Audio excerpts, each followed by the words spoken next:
500 ரூபாய் இதா இன்னும் 500 ரூபாய் யாரு கேட்ட கடன் வாங்குறது தெரியலையா? என்னடா என்ன பழி வரா? ஒரு 500 ரூபாய் வேணும் கடன் கூட.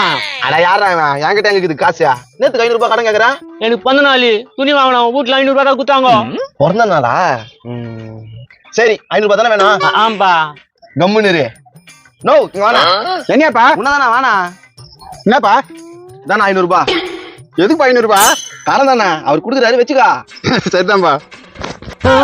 அண்ணா எனக்கு ஒரு 500 ரூபாய் வேணும், எனக்கு ஹெல்ப் பண்ணா. ஆனா இதுல என்னப்பா இருக்கு? இந்தாப்பா.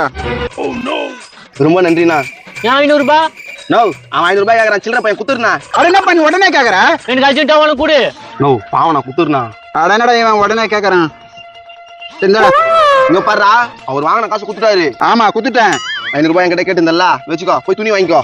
அப்ப ஏன் 500 ரூபாய்? நோ அவன் குத்துட்டா உன் கையில குத்துட்டு போறான், இதுல போய் என்ன இருக்குது? போனா போய் வேலையை பாரு. சரிப்பா நாம குத்துறேன்னா வரட்டுமா? பாரு கடனை இப்படியே வாங்கலாம். தேங்க்ஸ்ப்பா.